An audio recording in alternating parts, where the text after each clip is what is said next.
Mensaje 11.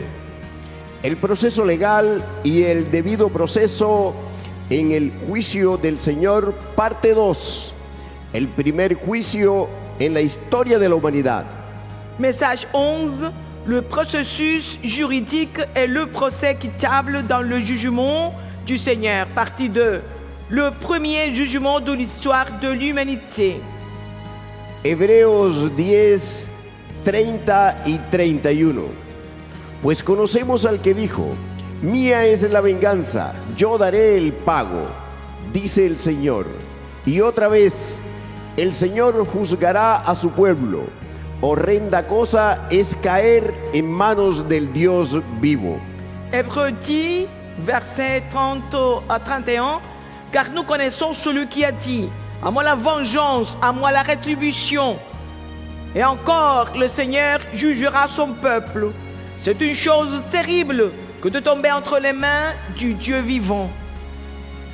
En la prédica pasada, inicié esta serie sobre el proceso legal con el debido proceso que lleva a cabo el Señor, fundamentado en sus atributos, entre los cuales están su justicia, su santidad, su veracidad, su soberanía, su paciencia y su fidelidad.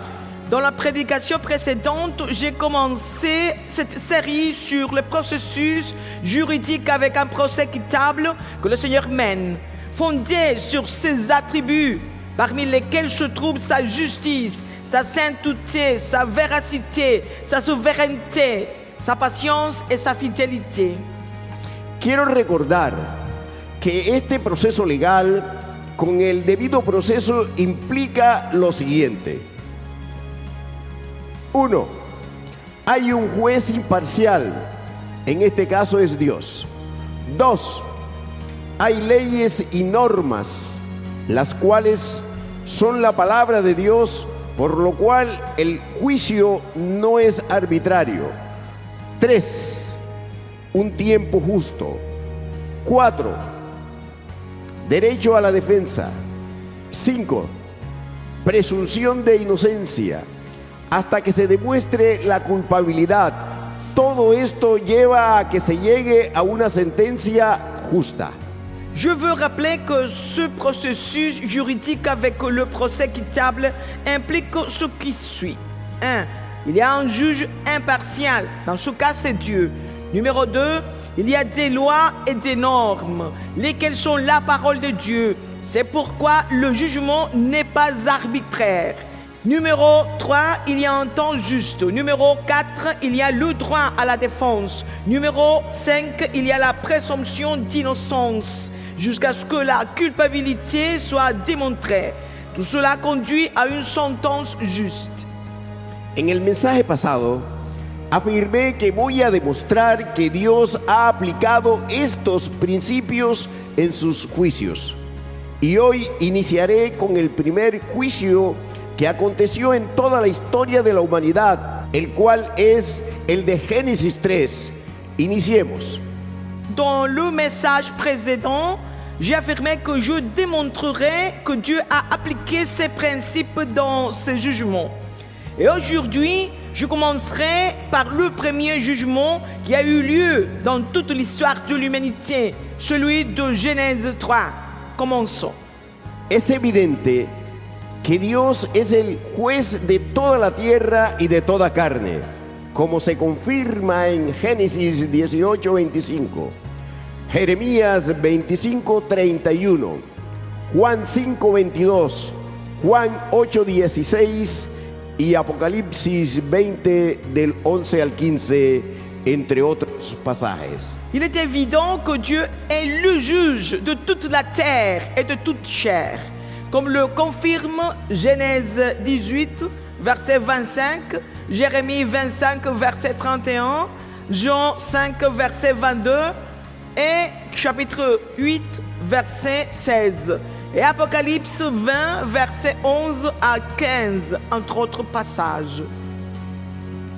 Los mandamientos o leyes con los cuales Dios llevó a cabo su juicio de Génesis 3 los encontramos en varios versículos. Leamos Génesis 2, del 15 al 17.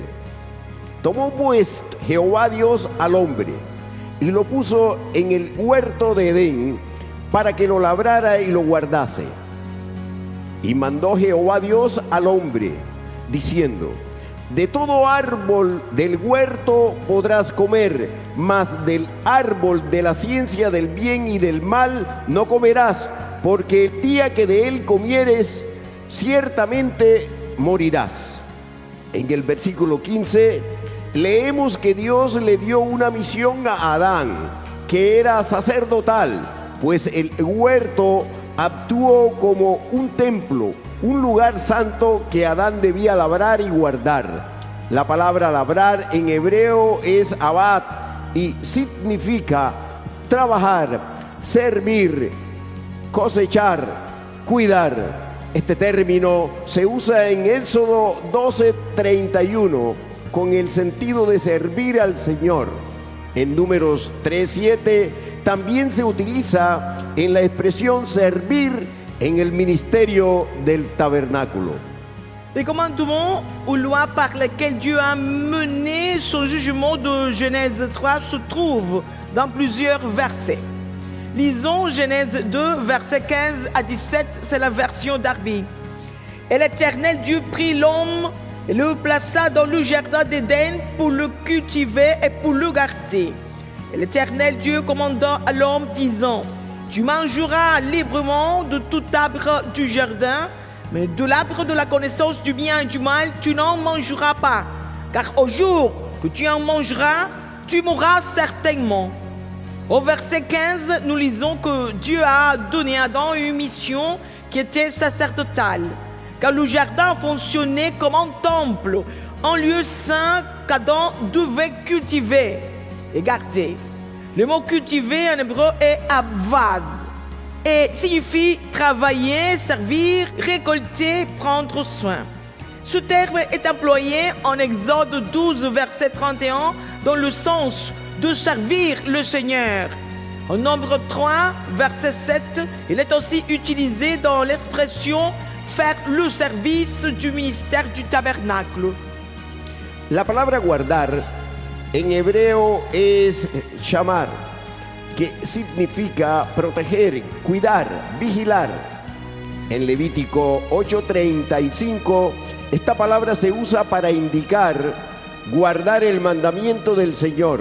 Y en Levítico 18:4 y 26 se usa para señalar, guardar los estatutos. Le mot garder en hébreu est shamar, qui signifie protéger, prendre soin, veiller sur. En Lévitique 8, verset 35, en Lévitique 8, verset 35, ce mot est employé pour indiquer le fait de garder le commandement du Seigneur. Et en Lévitique 18, verset 4 et 26, il est utilisé pour désigner le fait de garder les statuts. En Génesis 2, 16 y 17, el Señor le da a Adán el mandamiento de vida, centrado en la obediencia que debía cumplir y enmarcado en la amplia concesión de poder comer de todos los árboles del huerto, menos de uno solo, el árbol del conocimiento del bien y del mal.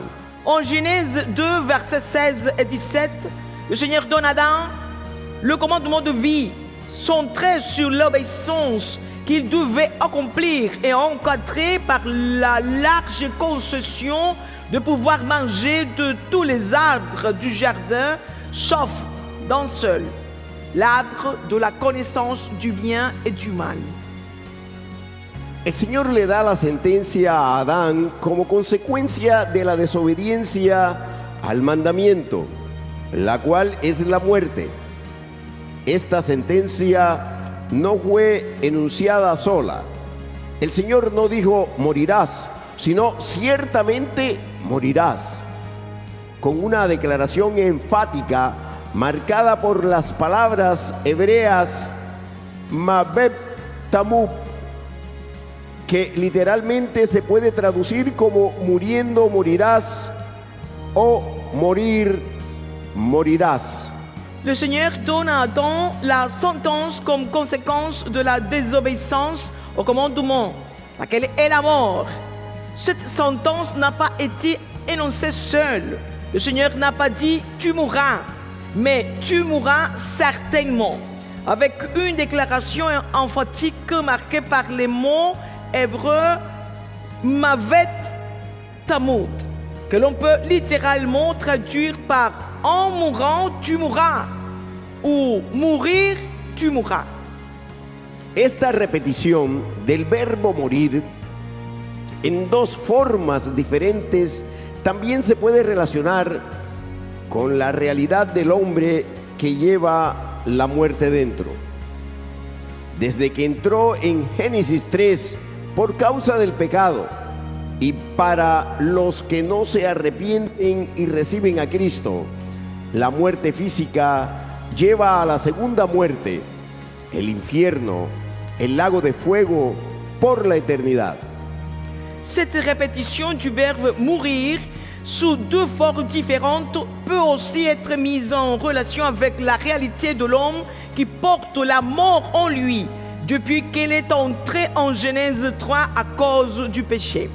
Et pour ceux qui ne se repentent pas et ne reçoivent pas Christ, la mort physique conduit à la seconde mort, l'enfer, le temps de feu pour l'éternité. Además de esta sentencia, dentro de los mandamientos que el Señor le dio a Adán, debemos mencionar el de Génesis 1:28, correspondiente a las promesas eternas. Leamos: y los bendijo Dios y les dijo: fructificad y multiplicaos, llenad la tierra y sojuzgadla, y señoread en los peces del mar, en las aves de los cielos y en todas las bestias que se mueven sobre la tierra. En plus de cette sentence, parmi les commandements que le Seigneur a donnés à Adam, nous devons mentionner celui de Genèse 1, verset 28, qui correspond aux promesses éternelles. Lisons.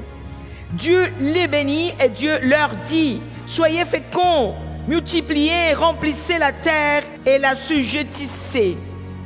Dominez sur les poissons de la mer, sur les oiseaux du ciel et sur tout animal qui se meut sur la terre.